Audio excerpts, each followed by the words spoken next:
morning on this beautiful, sunshiny Easter Sunday.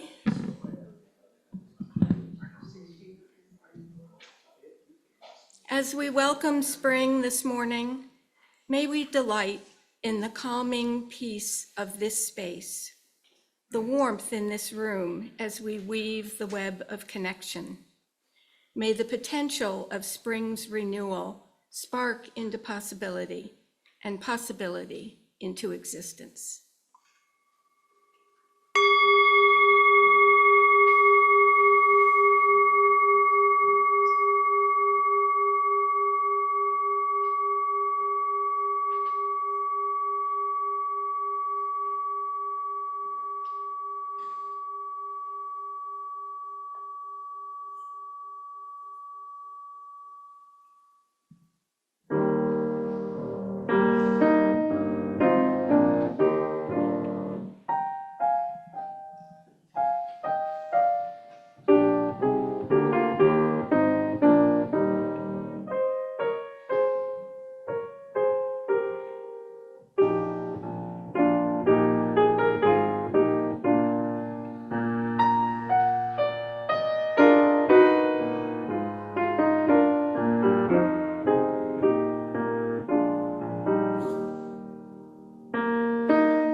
Thank you, Michael. Well, good morning. Welcome members, friends, and visitors, and those of you who are joining us by Zoom this morning, to the Unitarian Universalists of the Chester River. We are an intentional community gathered around our mission to support each other's individual spiritual journeys and to inspire, inform, and support all who seek a more equal and just community. And we're pleased that you are all with us this morning. I'm Nancy Holland, your service leader, joined this morning with Reverend Sue, Michael Casey at the piano, David in the back for our tech team. Thanks to Catherine for the beautiful flowers this morning. And many thanks to the other volunteers, as noted in your order of service, who make every Sunday here possible. I have a couple of announcements. One is from the Social Justice Committee. These are actually in your order of service too. May 5th, the after-service social justice discussion and luncheon will focus on the book Tomorrow Will Be Different by Sarah McBride. I believe that there have been several copies purchased so that you can borrow them, read them quickly in a week or so and bring them back so we can filter them through, and plan to join us for that. And also, again, the Browning's Pizza and Trivia Night on April 12th, part of our auction fundraiser, thanks to Sue and Bill. And tickets are available for $20. See Jane Hardy today or next Sunday, April 7th. The event's April 12th here at the church. And we hope to have a good turnout. It'll be a lot of fun. I know they're working hard on the trivia questions, right? There were samples in the newsletter. Oh, okay. And now, do you want to say the chalice and I'll light it? Yeah. We'll light the chalice. So good morning. Happy Easter. And we'll do those words in just a second, but I just have to express how beautiful the drive was up from driving from Easton today. Just the number of colors of green that are out there and things that are just blooming that weren't blooming last week. So may that center us all. I offer us all a chance to do the chalice lighting words together. The words are in your order of service. We light this chalice to affirm that new light is ever waiting to break through and enlighten our ways, that new truth is ever waiting to illumine our minds, and that new love is ever waiting to break through to warm our hearts. May we be open to this light and to the rich possibilities that it brings us.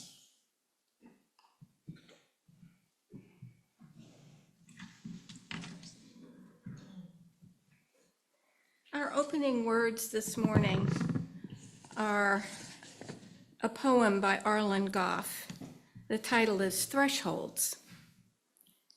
Thresholds, we cross them every day, from room to room, from outside to inside, and back again, from here to there, from anywhere to everywhere, from age to age. Each threshold is an opportunity for change, for renewal, for transformation, from what we were and what we are to what we can be. In this hour and in this place, we cross a threshold from our day-to-day everydayness into the space and time attuned to the other, to the sacred, to the holy, to an awareness of new life pregnant with possibilities. How will we be renewed in this moment? How will we be changed in this hour? How will we be transformed through this gathering of beloved community? Come, you longing, thirsty souls. Come, let us explore together. And now please rise in body or spirit for our first hymn, number 61 in the gray hymnal, Lo, the Earth Awakes Again. Do you want me to play it through first or just? Sure.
as we enter a time of centering and pulling our hearts together, a short story. Last week, I had the blessing to be at an ordination of someone I mentored through the process to become a minister. And she centered her whole ordination service around the idea that we move from seed to blossom and blossom to fruit. One of the little blessings she gave all of us that had a role in the ordination, you can check this out later, is this little mini tree embraced in glass. What that reminds me of, and I ask us as we come into a spirit, into a time of reflection, to remember that we begin, we transform, and then we begin again. I think of that as I think of the daffodils, as I think of the ways that flowers have the rough edges as they need to somewhat die to move into that space again. We begin, we transform, and we begin again. Words that have special context as we think about the bridge that went down this week. We offer our love, our care, and we can imagine what some of those families are going through in loss, but also the huge job it will be to clear the channels that are so close to where we live, to figure out how you get movement again, to think about those that are still on the boat, they are still living there. We begin, we transform, we begin again.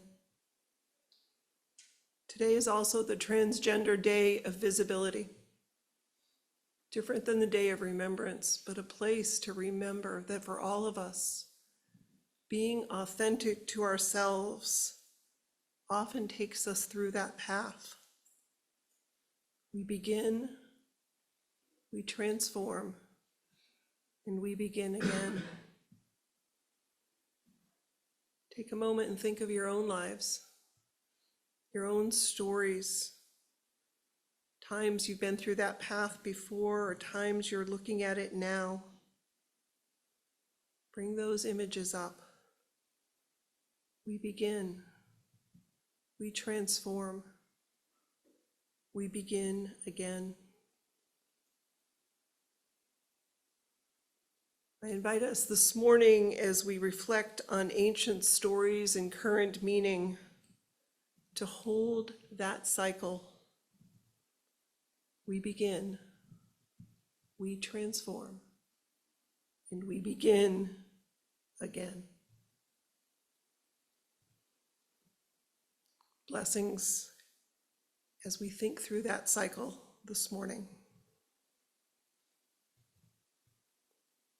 Nancy will now lead us through the places where we share some of that personal journey, our acknowledgements of the heart.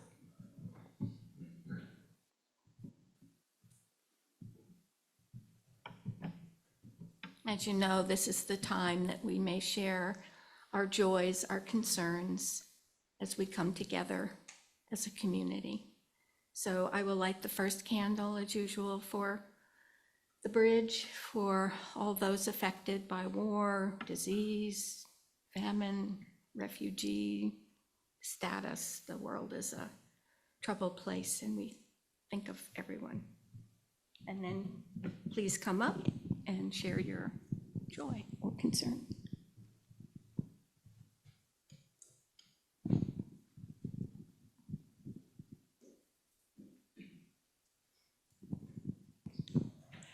I have a joy. Some friends were visiting this past week, and they were greatly relieved and happy to have their 16-year-old granddaughter, who actually is trans.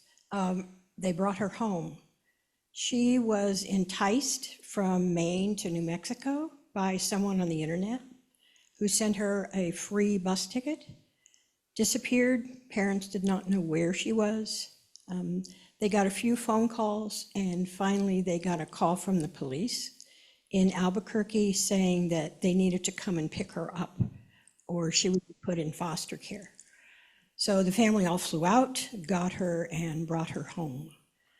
But it's a joyous ending, but really a horrible story about the hundreds of thousands of kids that this is happening to.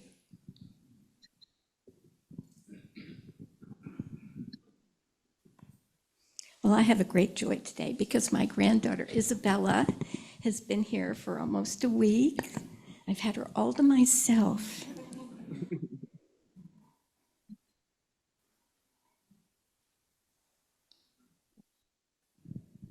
What else? Diane? Did I say something?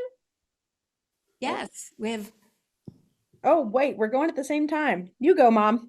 We might be saying the same thing. Oh, This is a concern for my son-in-law, William Newell. He had surgery on his right arm on Thursday. Apparently went well, but he's a physician and he uses that right arm for doing very important things. So hopefully he'll heal completely, feel better. Nina, do you have something? I'll second that, Mom. I was going to say it's a joy. Willie came through surgery fine and seems to be doing fine. And thanks to Mom for helping with all of that. And I'm happy to be able to join you guys virtually and have a very low-key about the house and PJ's Easter. And I do have a concern is that we're trying to travel to see my dad's mom tomorrow. I'm taking the 3 kids by train by myself to Virginia. And she has been very badly scalded in her nursing home. And so we're going to visit her and my aunt and uncle and just not exactly sure how we'll find her. So just hoping that she heals quickly and completely from that.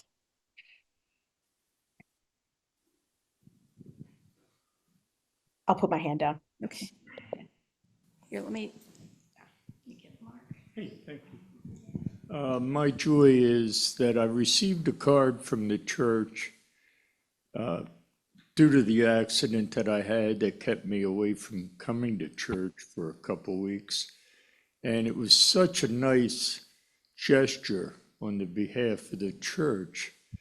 I didn't cry, but I was extremely happy that, you people did care about me and were thinking of me. So that's my joy for the day.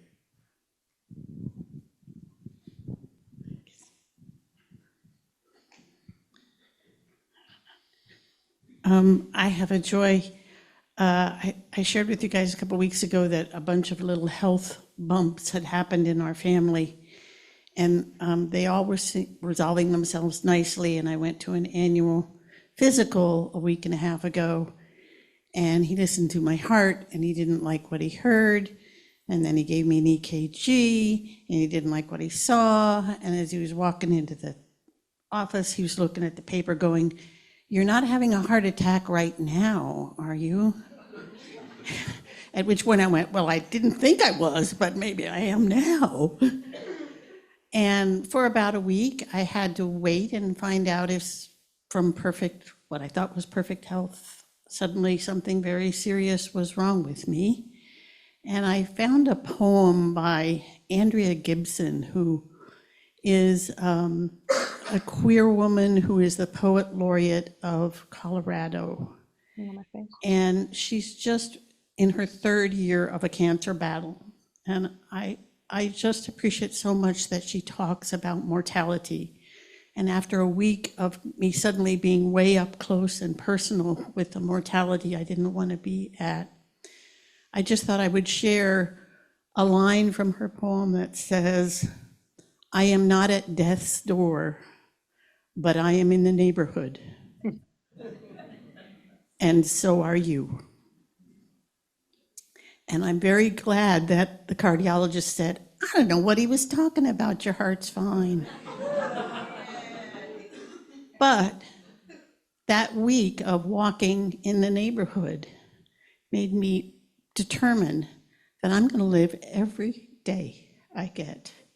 And another thing Andrea says is, there's no sure way if you warm up to the idea that tomorrow is promised. You're giving today the cold shoulder.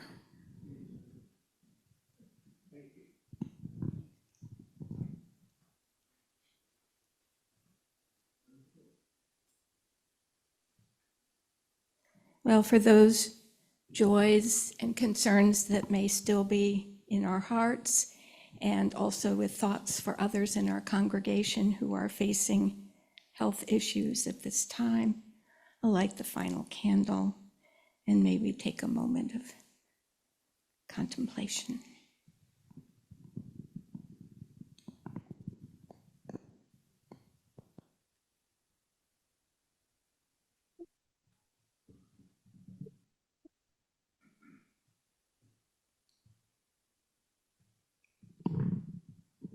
Blessed be. And now is the time that we offer our gifts as we are able to support the programs and the mission of this church, for we are now the keepers of the flame.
For these gifts given from the heart, we are truly grateful. Thank you. Now, Sue. How much stuff can I put up here? So we're going to have our reading now, and I did ask Michael to play just a short bit of music after the reading so we can let it sink in. This is from Father Dan Berrigan.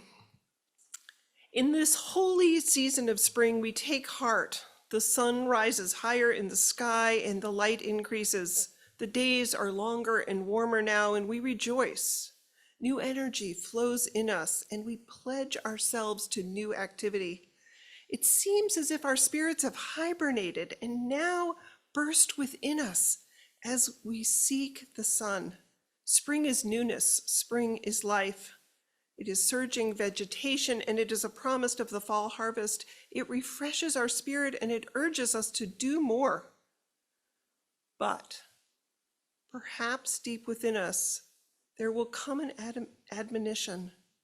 Perhaps our frantic busyness will be called into question. Perhaps we will tap into the deeper roots of our spirit. Don't just do something, it says. Stand there.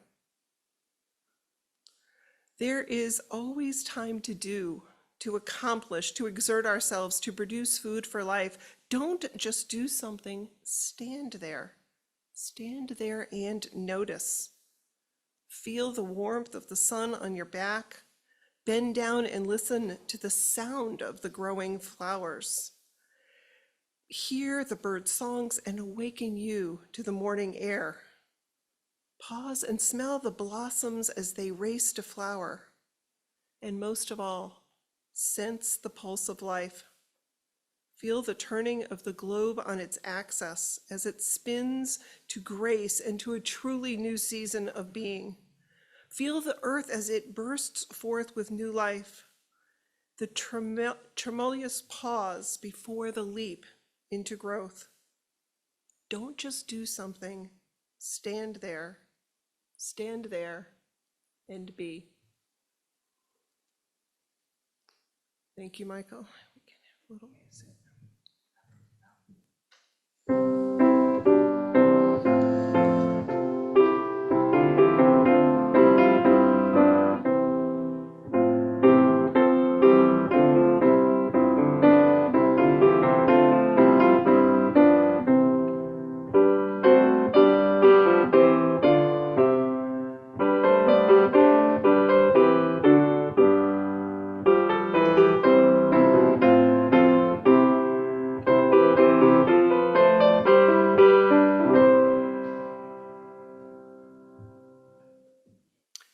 So I do have another reading. It is Easter, and it is a reading in Scripture. It's going to be from the Gospel of Matthew.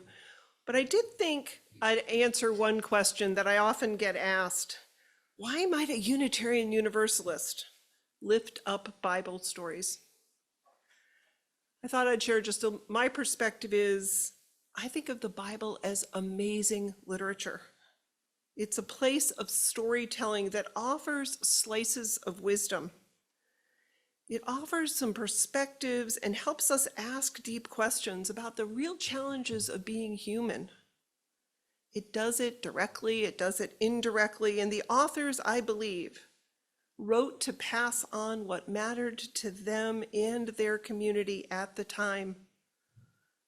I don't take the Bible as literal truth, though there might be parts that are, but as theological truth.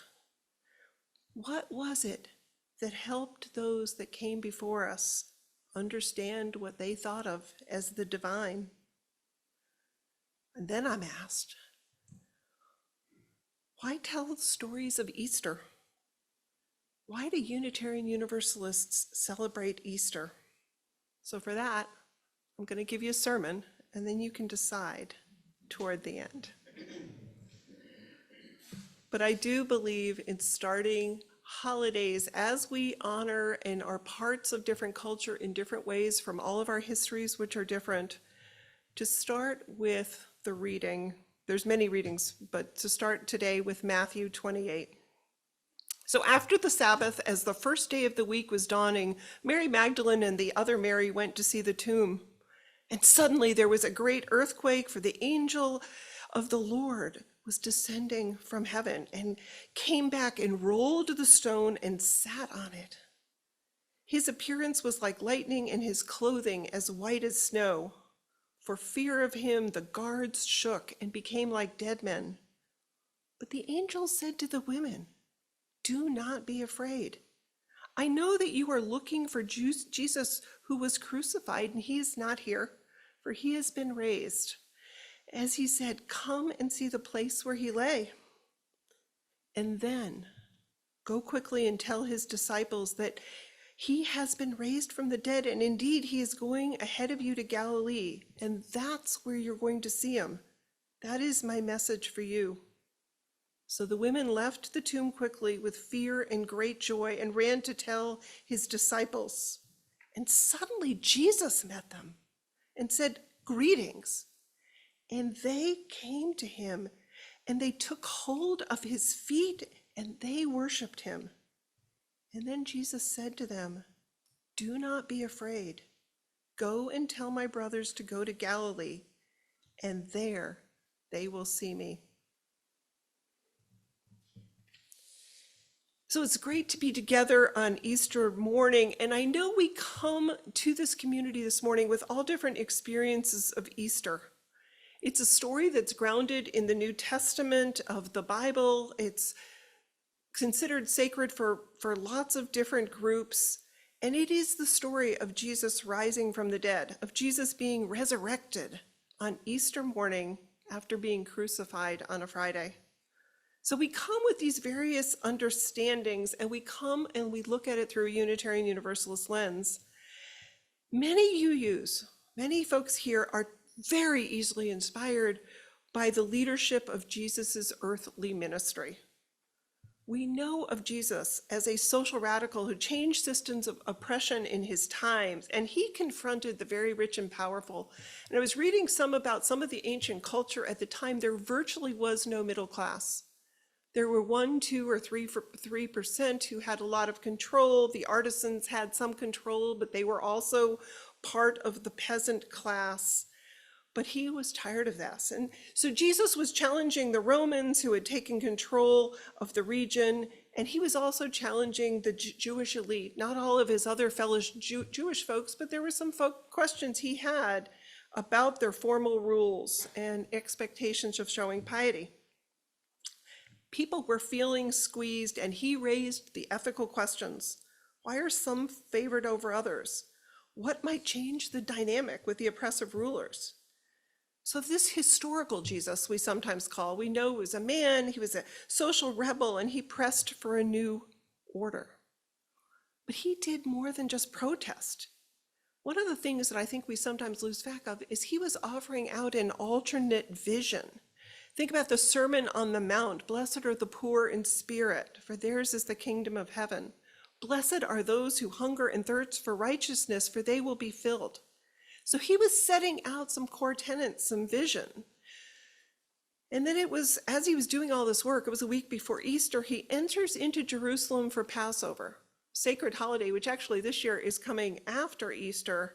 And there was fanfare. We sometimes call it Palm Sunday. We can imagine different ways that there was parade if you've traveled over there into the old city, same city you travel to now. He had upset the order of the temple, he had challenged commercial markets, and he was put on trial for the authorities, found guilty, and killed Friday by crucifixion. That's the lead up to Easter. And Easter is a leap from stories about the historical Jesus. It is a story, and I don't want us to run away from it, about Jesus being resurrected from the dead, flesh and all by many accounts. You hear the story that the two Marys are at his feet. Some accounts you hear about him walking, other accounts he just disappears. It's easy to get into that fact-finding mode. Could this have happened? Do you think it would have happened? Do we think it was real? Look for validation.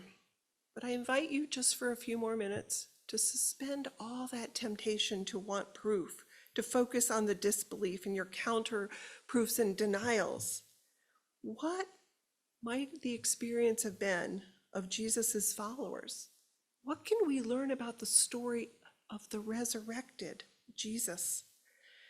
Because they're told to go to the disciples. He had followers who were buying into a message. They were asking their questions. They were being delegated authorities. They had walked with him. They had risked being challenged by the authorities together.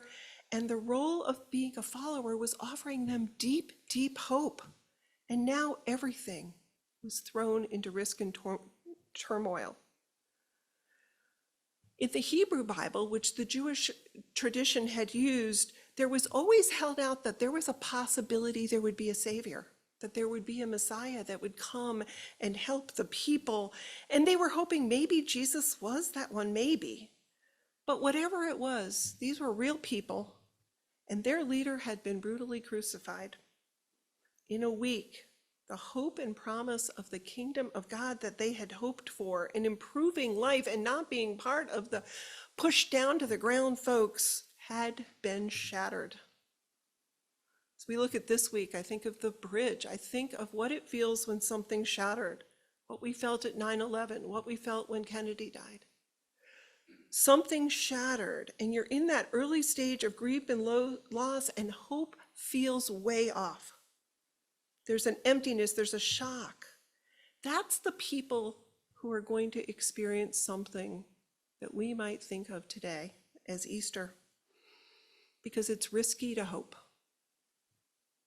Hope is a sense that what we hope will happen maybe actually will happen. And when we put our energies into hope, we could end up with disappointment, despair.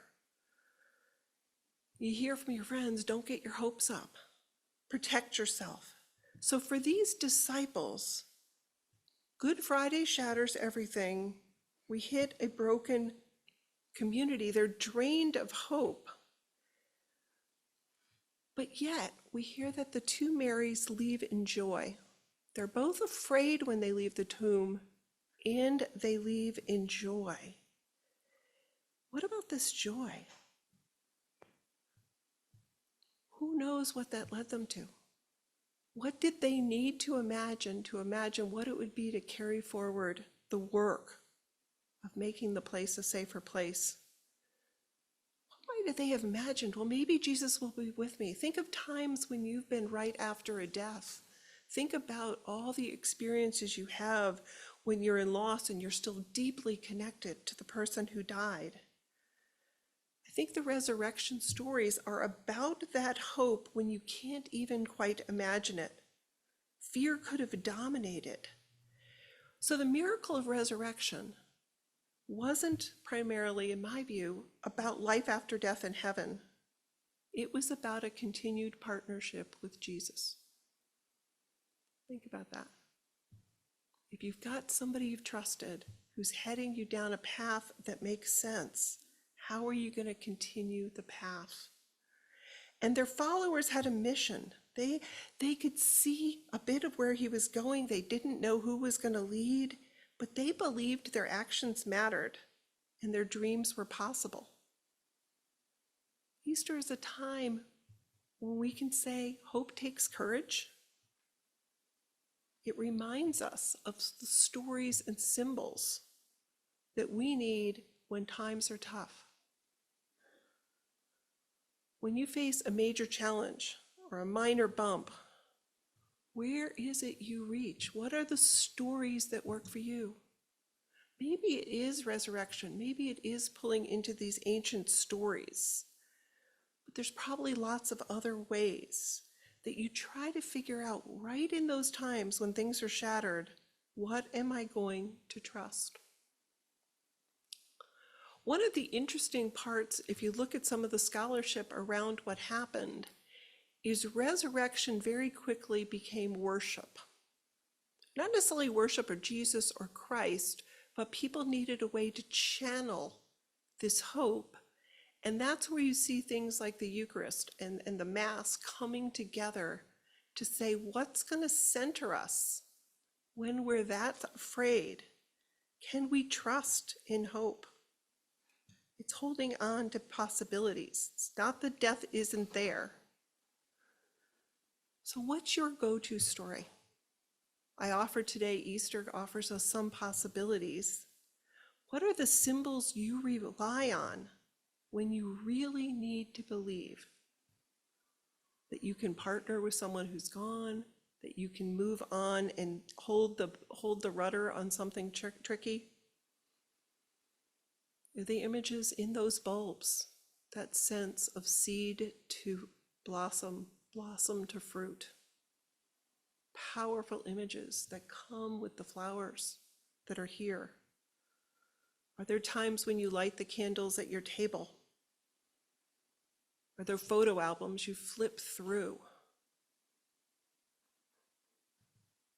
And for us all, does it help to pause? In those moments where you can't figure out where possibility and hope might be, we have our reading. Don't just do something, stand there. Most of all, in the reading, it says, sense the pulse of life as it spins to grace with a truly new season of beginning. I think in those moments, we do make some space for new truths to emerge. We don't move on, though, completely unchanged.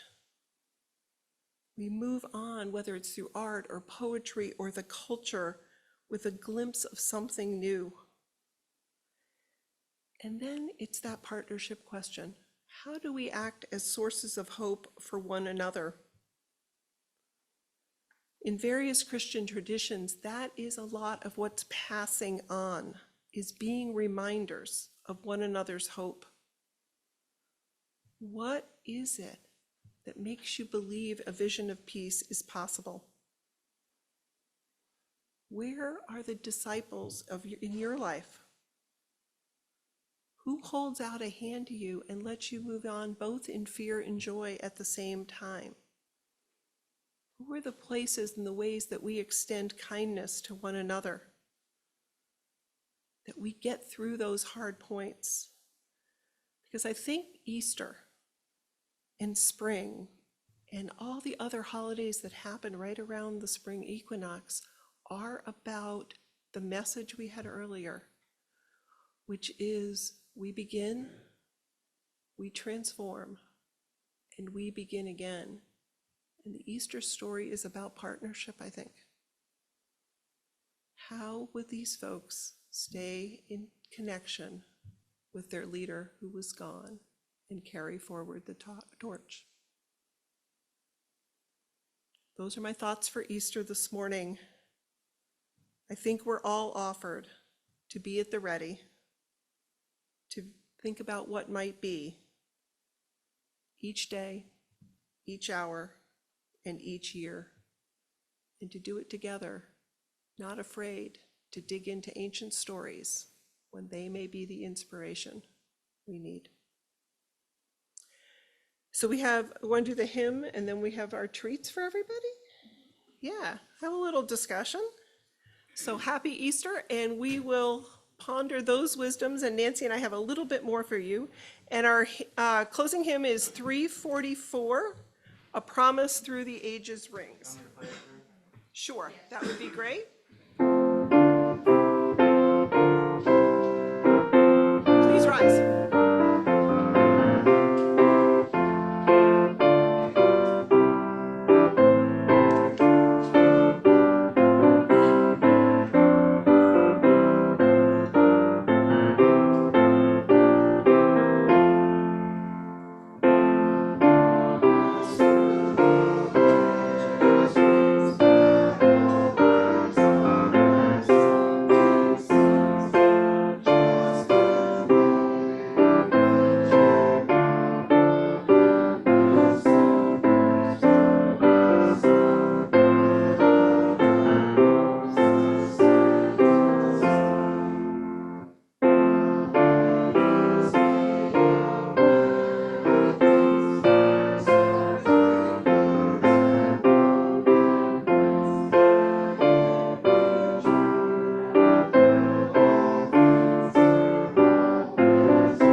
Please be seated.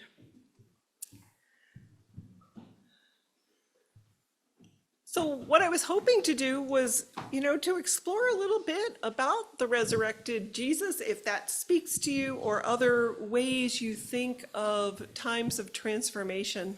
Again, I think of it as amazing literature that's carried a lot of stories that lie beneath the surface. So any thoughts, any questions you have, Nancy, to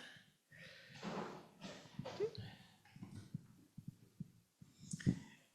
The two Marys have always given me great hope, because I grew up in a denomination which did not allow women to be pastors, did not allow women to be elders, and now this summer, the denomination will consider whether or not to eliminate women as deacons. And when I was a kid, my mom was a deacon. The two Marys as I became more aware of women's roles or non-roles in the church, just gave me tremendous hope that Jesus came to two women, and particularly in a tradition where in a courtroom, women's testimony was not accepted. So that has always, always been a story that I've held dear. Who's trusted and who's witnessed? And I think a lot of the stories written 2,000 and some of it 3,000 years ago were giving some pretty subtle messages in very direct ways. Well, I think talking about Easter and Jesus and Christians and so forth, one of the things that I have a cousin's wife who's had all kinds of horrible things happen to her lately, and she is a Catholic, and her faith helps her. And I wish, as Unitarians, it's difficult in situations like that. So I think we need to respect Christian ideals. And one of the things I was thinking about here is a golden rule. It says, do unto others. It doesn't limit who those others are. It doesn't say other Jews or other men or other people like you. It says, do unto others. They all others. Yeah. I tell that makes a powerful message. One of my very closest friends, who we probably talk more religion with others, is a devout Catholic, and she thinks of Christ as walking with her. She's gone through some hard stuff like we all have. She's gone through joys, but she thinks of Christ as her walking partner. And the Mass for her reminds her that she's not alone and she has a partner. So it's sometimes very basic things. Exactly what, I think Harry was sharing. Anyone else have a thought or comment? Okay, we're good. Okay. We're not going to offer communion though, but Nancy has a little treat for you. Yes, when you leave in the lobby, there will be a basket full of Easter eggs. They have a little wish for spring for you all and a little treat. So please be sure and get your egg. Great. Okay. So with that, we will close out. We will extinguish our chalice. We will have our benediction, and then Michael will offer our postlude. That we're good? Oh, closing words, or we could do that too. That would be, yeah, the pages are numbered. I don't know where they are. I'm sorry, there you go. I do have them.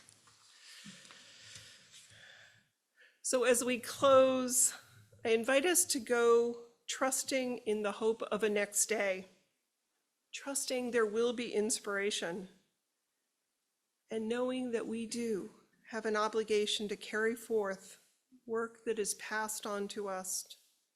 We pass it on in trust. We pass it on in partnership. We pass it on as part of a cloud of witnesses that have been doing the work for many, many years. Go in peace. Go in love. Go knowing love surrounds you wherever you may go. Now we will extinguish our chalice. I invite us all to share in words extinguishing the chalice. We extinguish this flame, but not the light of truth, the warmth of community, or the fire of commitment. These we carry in our hearts until we meet again.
Please join us in the lobby for coffee, conversation, and Easter treats. Happy Easter. Yes, thank you, Michael.